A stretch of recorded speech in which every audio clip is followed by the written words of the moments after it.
So, guys, I have a really busy work week and I'm doing 80 hours again, so I have to just do my video just like this. So, there are a couple of things to talk about. And the first thing that I want to talk about is Toontown Wrestling.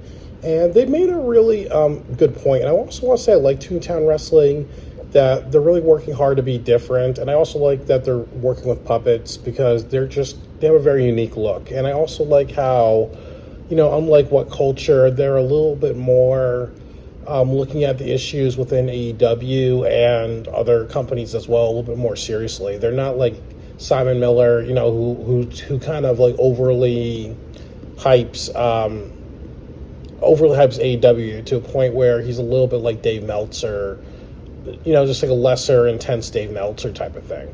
But Toontown Wrestling is a really good channel to watch. But they were talking about Swerve Strickland, and definitely, how there are people in the company that are celebrating, and fans that are celebrating that he's the first black champion.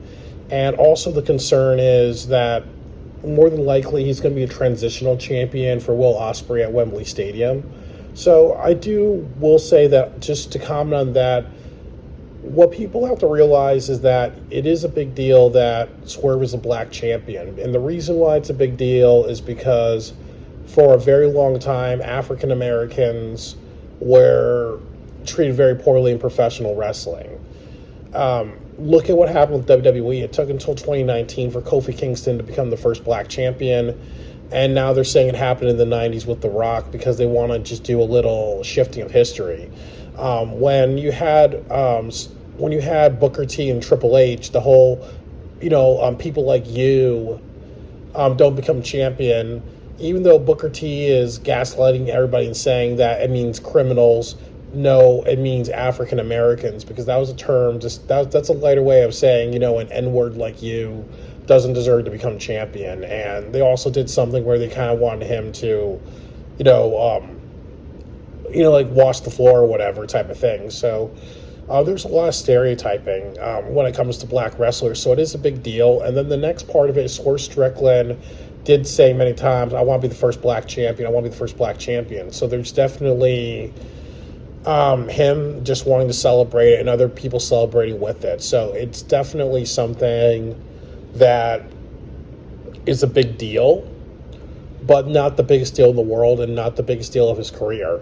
It's really two things: that he is somebody who became an AEW champion when he was let go by WWE because WWE was doing the budget cuts. So this is just another example why AEW is a great company, because not about race, it's about people having other opportunities in other companies to be successful, like Mr. Anderson in TNA, or Jeff Hardy being a champion in TNA for a while, then WWE, or AJ Styles, or even Samoa Joe in TNA. Like, you need other companies to help other people who can prosper in other places.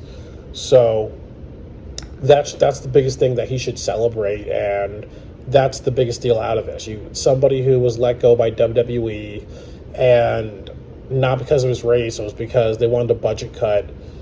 And in AEW, it took him a couple of years to get the success, and it was really, him and the Acclaimed, and then him and Adam Page, that really created this momentum, and that's the thing to celebrate. But the other part of it is that I do agree with the other thing that Toontown Wrestling's saying, that the big concern is, what are they going to do with Swerve Strickland? Is he going to be a transitional champion for Will Ospreay? Because in order to sell at Wembley Stadium, the best match they can do is Swerve versus Ospreay, or if they do something like Ospreay versus Bryan Danielson 2, or if they do Okada versus Ospreay, or Kenny Omega versus Ospreay.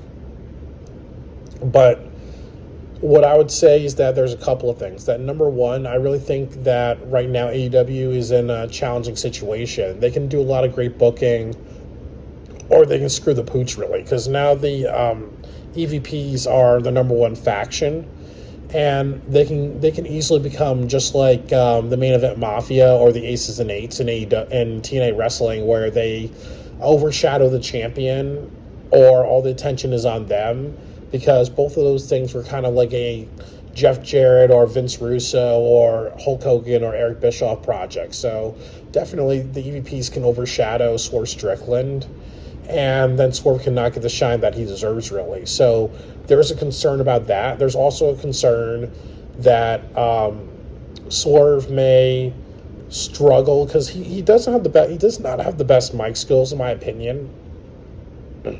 That definitely the Who's House, Swerve's House, it gets a little repetitive. So he really also needs to kind of advocate and create feuds with people who really do matter and stuff like that. So he needs to step up to the plate, really. And I also think that because, AEW and what the EVPs did to Tony Khan, that's getting a lot of attention, both good and bad attention. So it puts a challenge on AEW and Swerve to be like, okay, well, Swerve has to matter, really. So in my opinion, I really think that it hurts more if you don't do anything special with Swerve, or if you do something like make him a transitional champion without a good payoff. Like, one of my ideas is that you can do Swerve versus Bryan Danielson, or Swerve versus Adam Cole, or Swerve versus Okada at Double or Nothing, and then what happens is that Wardlow wins Casino Battle Royale, he beats Swerve Strickland, and then he gives the title over to Adam Cole, and then you combine the EVPs and the Undisputed Kingdom, and then Swerve and MJF and other people come together to fight against that super faction. That's what I would do. And then eventually you give the title back to Swerve in the future, but you kind of do that to kind of make him more of a babyface, because he's kind of he's still a bit of a mix because he's done some villainous things, really. That's what I would do. But the other thing, too, is that if you want him to be a long-term champion, you would have to set up a couple of matches and feuds. And I think the best thing that they can do is Swerve versus either Okada or Bryan Danielson at Double or Nothing. Then definitely do champion versus champion. Swerve versus Jon Moxley. And it doesn't have to be a title change. And then you could do, Swerve versus Ospreay, and then Swerve versus Jack Perry in Chicago. And then you would also think about your next generation. So maybe like Swerve versus Max Caster at Full Gear, if you want to kind of have him go down a couple of months and stuff like that. But I really think that, yes, it is kind of concerning. Swerve should not be a traditional champion. And then again, because he is making a big deal about being the first black champion, they can learn something from WWE. You remember, like, Kofi Kingston didn't really have a direction when he became the champion. They just had him job to Brock Lesnar, and instead of him getting any offense, it was like, okay, the dream's over type of thing, really. So it does matter how they book Swerve in the future. And the other thing is that Swerve really has to advocate and be like, okay, the EVPs have this feud, he has to be within that feud and be like, okay, I'm representing the good guys in AEW, or if I need to lose the title, it should go to a top heel, or it should be something where if he's not involved, he has to matter, and he has to have matches that matter, really. And if Tony Khan doesn't prioritize that, then that's an example of progress not being made. And I also agree with what Moose said, and I think that Toontown Wrestling was showing it off, that I think going forward, there has to be champions that don't say, well, I'm the first black champion, or I'm the first gay champion, or I'm the first Native American champion. We have to normalize that anybody can be a champion. So sometimes this over celebration needs to kind of die down, really.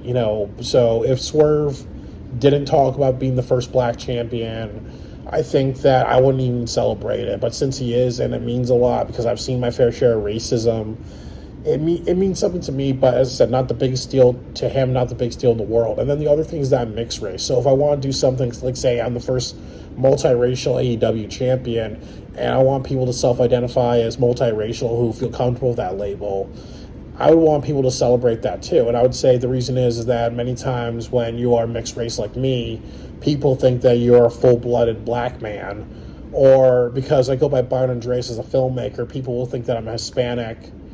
Or when I was in college, I was really the black kid. Or when I was in the 40-hour film project, I was the black filmmaker.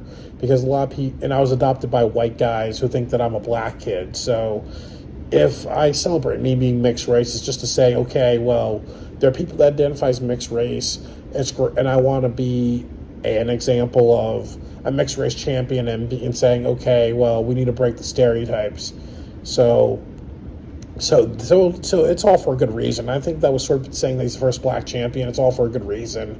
And then, as he said, that there are stereotypes that he's overcoming, that many times when you have a black champion like Trick Williams, sometimes they don't put the title on them until too late. Like, obviously, a Spring Breaking was the right time to put the title on him. Absolutely not. It should have been the WrestleMania weekend show that they put the title on him. Or as I said, they kind of draw it out for too long, that people lose their momentum or somebody gets injured. So it's all that. It does matter, but it doesn't matter as the biggest deal for Swerve Strickland. You know, it's what he does with this reign, and the fact that he's an example of why we need AEW and other companies to do good, because it provides an opportunity for other wrestlers. And it's not really a race thing. It's just that not everybody can be a champion in WWE. So, you know, because it's because, you know, that's not how it works, really. You know, like if there was a TNA Wrestling or WCW or AEW in the 1980s, there would be more champions than just Hulk Hogan hogging it for a couple of years or something like that, or sabotaging people, you know. So that's all I got. Excuse me, I got a cold. But that's all I got to say, really. It's a big deal that he's the black champion, but not the biggest deal in the world. It's really how AEW books him later on with it. And definitely a Swerve can self-advocate. And if there's a lot of just, you know, you're a transitional champion, or the EVPs just glory hog everything, and Swerve's doing everything he can to kind of say that that's not the right direction, and they're really going in that direction of the EVPs and everybody glory hogging it, then you have to be very questionable if it's progress or not, or the facade of progress in AEW when it comes to black champions. And I also agree with the other point that Samoa Joe was the first person of color champion in AEW with the title. So he makes some very significant points.